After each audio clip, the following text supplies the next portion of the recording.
We are neither nutritionists or medical providers. The topics discussed on this show are from our own research and experiences. Please consult your medical provider before attempting anything discussed on this show.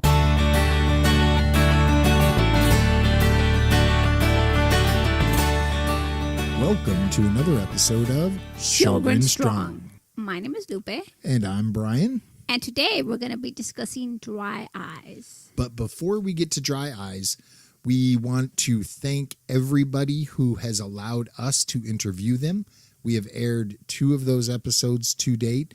We have a couple more that are still in the editing file folder, and we will be getting to those. But coming off of a long extended weekend with Thanksgiving having just taken place, we wanted to pull one of the duo shows out that we've been discussing doing. So that's what you're going to get today. And today we're going to be talking about dry eyes. But before we get to that, I wanted to take this opportunity to thank everybody who has sent private messages. They really warm our hearts, especially mine, I think, because, at first I didn't know if I wanted to put myself out there.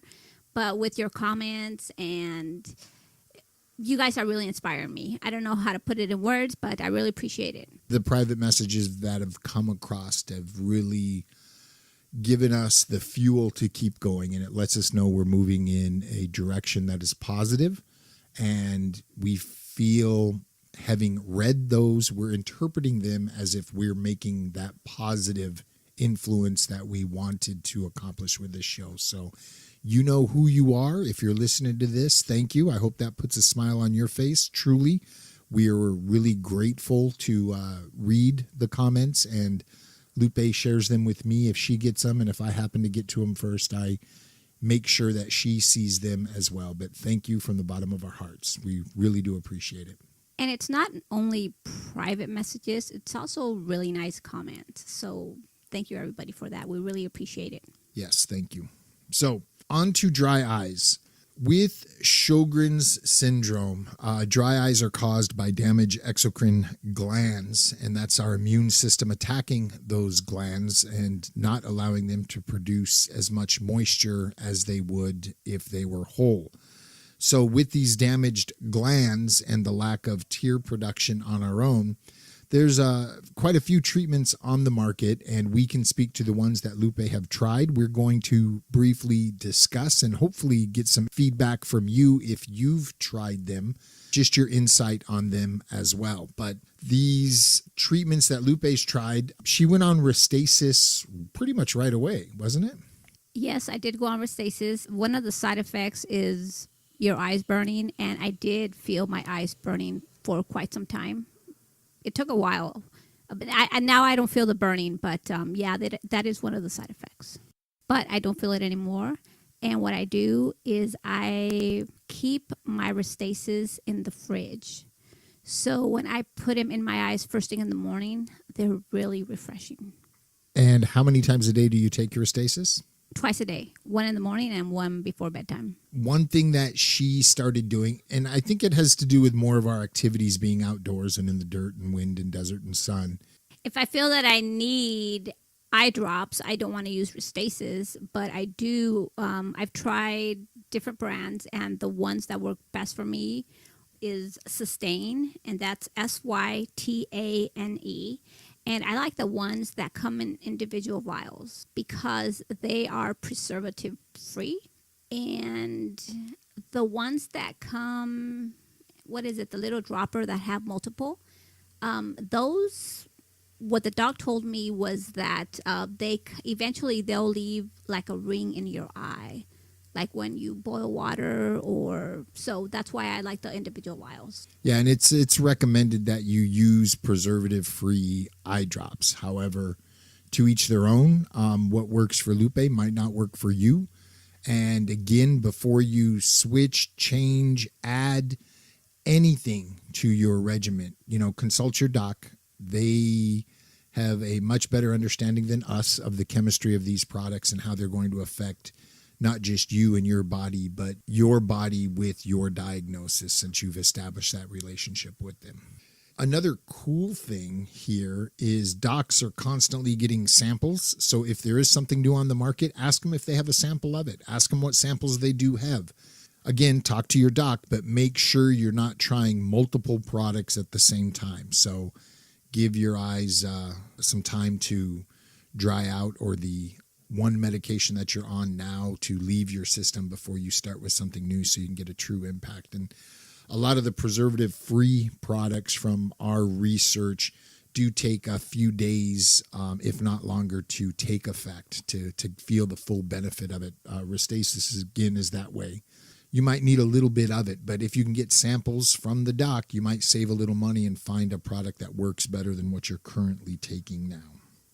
And like Miss Diane Sanders said, try it in seasons. So 3 months, try one thing, and if that doesn't work, the next 3 months, try something else. Right. Punctal plugs. So what a punctal plug is a little plug that stops drainage of tears being produced to drain back into your sinuses, allowing your body to keep more of the moisture that is being produced in and around your eye. I've read about them, and so I did ask the doctor about them, but he said my eyes weren't there yet, so no, I haven't tried them. When it comes to that, it's kind of weird to me. I feel like I would feel it. I'm sure I would get used to it after time, but it seems, for me personally, I don't know if I would dig it. I don't think I would try punctal plugs, but that's me personally. Do you know anybody with punctal plugs? I do not know. So for any of our listeners, if you have or used or thought about utilizing punctal plugs, let us know. Hit us up on Facebook and let us know what your experience was. Did they work? Did they not work? How long did the procedure take? Give us the 411 about punctal plugs. We would appreciate it. And again, we'll make sure we share what we learned from you with the listeners. I think one of the biggest things Lupe's done for eye protection are glasses. I've tried several different kinds of glasses, including sunglasses, because we're outdoors a lot. I like the bigger glasses, but I also like the ones that have the foam around the inside, because they protect you from dirt, dust, wind. These glasses with the foam seals are more common in a sports goggle, but they will limit your peripheral vision a little bit. Correct. But it also stops wind from either wrapping around your back of your head or your glasses and, getting in between your glasses and the eyes. If you're outside hiking like we are, sometimes the wind's at our side. It can be an issue. And the glasses do get foggy, so it does maintain moisture in your eyes. So it does. They do work. Yeah. And some have air vents. Some work better than others. We've tried a few different brands, but she recently just bought a big, look at me, I'm a movie star style sunglass, right? I totally did.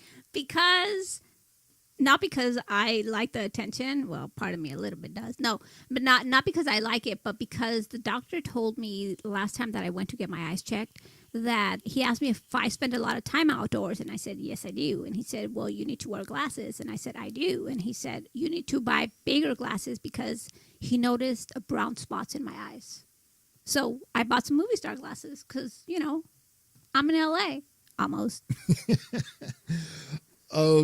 It's weird. Some mornings, especially when the Santa Ana winds blow, we live in an area where the wind event are called Santa Anas, and wind is blowing off of the desert up and over the mountains and pretty much right into the back of our house. And it's a warm wind. The winds are really gusty and things tend to dry out. And on that note, we have dogs, so the back slider is always opened at least, that 1.5 feet so the dogs can come and go through the dog door. When this occurs, some mornings I wake up and my eyes are dry and crusty, and I'm like, oh my goodness, I can only imagine what she's feeling. So I have a funny story for you guys. This was last week, right? Or the week before. It was really windy. The Santa Anas were blowing. Trees got uprooted. And my coworkers, they start complaining about, oh my God, my eyes are so dry and my skin, it's so dry. And I just look at them like, are you guys serious? But I don't take the time to tell them, I have dry eyes or whatnot, because whatever, it doesn't matter. But imagine if they're feeling like that. Exactly. So one thing that we've done to help with this, especially during a Santa Ana wind event, to give you an example, if you're not from Southern California, if you saw any of the news footage of the winds whipping during the Woolsey fire that just occurred in Malibu, that's the same wind event that we're talking about that happened last week. So the winds are really bad. But one thing that when it does get windy or the humidity is extremely low, we have 3 humidifiers in the house. And we actually have a diffuser that does put some moisture into the air, not as much as a humidifier does. We use our essential oils in the diffuser.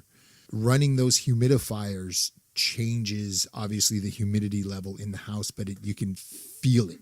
You can feel the difference with that moisture in the house. On occasion, when it's been really bad, I'll actually run a big pot of boiling water on the stove. And the downside is it's a hot wind, so it's typically warm when the Santa Anas are blowing, and I'm running a burner on the stove to vaporize water boiling. But those things can help. So we have a humidifier in the living room, one in the bedroom, and one's kind of a floater. So if we're going to be hanging out in the living room for a few hours, we'll take it in there. We typically never run 2 in the bedroom, but... No, just one. If we're in the bedroom, one. Yeah. One in the living room. And if we're going to spend time in the office, we might drag one in here. And also, for you guys that have trouble sleeping, a humidifier has made a world of difference for me. Puts moisture in the air, but it helps me sleep. It helps me wake up rested. And I've been wanting to tell you guys that, but I keep forgetting. So now that we're talking about humidifiers, I wanted to bring that up. It helps me sleep. So if you guys don't have one, I encourage you to go buy one. And again, this is going to be my opinion, and Lupe's looking at me like, here we go.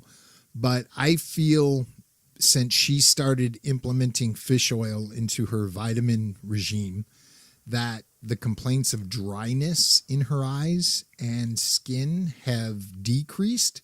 But that's my perception. Maybe I'm just not complaining. I got tired of complaining. She never gets tired of that. No, yes, it's true. Again, I take gummies. It's omega-3. Yeah, 2 gummies in the morning and sometimes two gummies for dinner. And if you go back and listen to Dr. Wong's episode, she was our first interview. She actually referenced the use of omega-3 fish oils for dryness. And I've read a little bit about it on the Sjogren Syndrome Foundation's website as well. There are studies. They've been small. They're not, they're not large scale and or complete to my knowledge, but it would obviously make sense. We actually add a little bit of olive oil to the dog's food during the summer months just to help their skin stay moist. So, it makes sense in my mind, but again, who am I? I'm not the doc. Sounds good though, so it must be true. And one thing common with Sjogren's is, and I'm probably going to butcher this, but blepharitis. And that is a condition where your eyes are so dry that these glands get blocked underneath your eyelids and it dries up and can cause swelling and discomfort as well. Red eyes, whole 9 yards. And it's actually a separate issue that needs to be treated. This is something we haven't experienced. No. Sometimes I feel like my eyes are a little bit swollen, but no, I don't think anything like this. No. So if anybody out there has used punctal plugs or has been diagnosed and had to deal with the blepharitis, we would really like to hear from you just so we can educate ourselves more and relay that information on in a future episode. So if somebody is feeling that itch from their eye, they kind of have an understanding and can at least steer their doctor or healthcare provider in the right direction to come up with a diagnosis and treatment for that. Sometimes, and I don't know how to explain this, but sometimes my eyes itch a little bit, so I start rubbing them, and then they start squeaking. Squeak, squeak, squeak. Has that ever happened to you guys? I don't know how to... Brian's laughing. But it's true. They're so dry, and they go squeak, squeak, squeak. I'm laughing at the nonverbal communication here, the hand gestures and the big smile on her face. Speaking of tears, I don't know. I just wanted to say this. Sometimes I have trouble explaining to people that eyes don't produce tears. So they wonder, well, if you don't produce tears, can you cry? Yes, I can cry if Brian makes me cry, if he hurts my feelings. I promise her we can watch your Who Killed Who TV shows in 10 minutes after this stops. But she just cries anyway. Oh, that's funny. I don't know how to explain to them that I can't cry, but how are my eyes dry and they don't produce tears if I can cry? They don't understand that. And Dr. Reba would say, just tease her once a day and make her cry. So if anybody has an answer, has inquired about that, and we will during our next appointment, if my eyes are dry and I have a hard time producing tears, why I can still cry, I don't know. Crying's two things. It's crying, but tears are separate from crying, right? But aren't they still tears? But sometimes you can produce tears without crying. Well, if you're a good actor or actress, and I'm not. Okay, so we're going to talk to the doc next appointment. But if anybody has breached this subject with theirs, share with us. It'd be interesting. Yeah. It will be. So stay tuned. Those answers and more. And on the next show of Sjogren Strong, we're going to have answers for you. Well, maybe not the next episode. We've got a couple interviews. All right. So I just double checked my list and I think I'm good. Is there anything else you wanted to talk about? Actually, yes. I wanted to talk about makeup. I find that I have to replace my makeup every 3 to 4 months because I notice that my eyes start getting irritated or itchy, or they start tearing up throughout the day. And I wipe my makeup off and it helps. So I don't know if it's the eyeliner, mascara, whatever. I replace everything. Powder, blush. I replace everything. So that's helped me. I don't know if you guys might have the same issue, but I just wanted to bring that up. And there's a process we go through anytime there's a change in our bodies, including me, to where I have a new complaint. For example, if I eat a lot of peanuts, I've never been diagnosed with an allergy, but if I consume a lot of peanut butter and peanuts, my left elbow, just above the forearm, say in between the forearm and the elbow, will itch. It's an isolated spot. And it itches like crazy. I come up with, what have I been consuming in greater quantity than normal or new in my diet? And I start ruling things out, and I'll go without things for a couple of days. And I've identified, I'm guessing it could be classified as an allergy to peanuts. It seems to be just peanuts. I can consume almonds, cashews, other nuts, and I'm cool. But if I consume too much peanut or peanut-based product, then that area on my arm will itch. And it's like an insane itch. Anytime we feel a sign or a symptom, we go through this process of what could it be? What's changed in my life? Have we changed detergents, soaps in the bathroom, hand soap in the kitchen, dish soap? And we try to figure out, is there a change, or what have I been doing more lately than normal? And then we remove that from our life for a little while and see how it affects. And I don't know, maybe it's just the old school mentality in me, to where I'm not the type to call the doctor, run to the doctor for every little thing. I try to figure and rule out what it could be. Obviously, as long as it's not life-threatening. If my throat was itching and I felt like it was closing up, I was having a hard time breathing, yeah, I'd be calling 911. But just my arm itching. And that's one prime example that I can speak of personally. And we did the same thing with her makeup. So her eyes were puffy, red, inflamed, and we decided that it might be the makeup. So let's throw everything away, go replace it, and see what happens. And it worked. And also, I'm glad that you brought up detergent, because I did become allergic to a certain detergent that we were using. I don't know if you remember, I used to buy the powder detergent from Costco because it was cheaper. Yep. And then my eye, because I sleep on my side, I don't know what side, but anyways, one of my eyes got really swollen. What side you sleep on? I mean, it got really bad. My eye was just swollen shut. And I went to the doctor, and he says, throw away your detergent and wash your sheets. And lo and behold, it was a detergent. So you become allergic to things. Yeah, the body changes over time, and I've never had an issue with peanuts before, and she's never had an issue with this detergent before. But making those subtle changes might, save you time away from work, time sitting in a doctor's office waiting for your doctor, and then them to tell you, wash your sheets and buy new detergent. Thanks, Doc. How much is that copay? All right. How did you know I hadn't washed them in 6 months? I'm kidding. I wash them every week.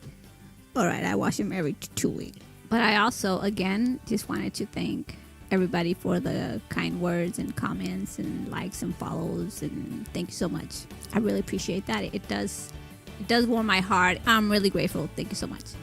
We encourage everyone to join Living Sjogren Strong on Facebook. It's a private group where we can discuss topics like these. What has worked for you may just work for others. And we can all learn and encourage each other. Keep in mind, this is a place to ask questions and share experiences that have helped you and may benefit everyone. Till next time, sip constantly and stay hydrated.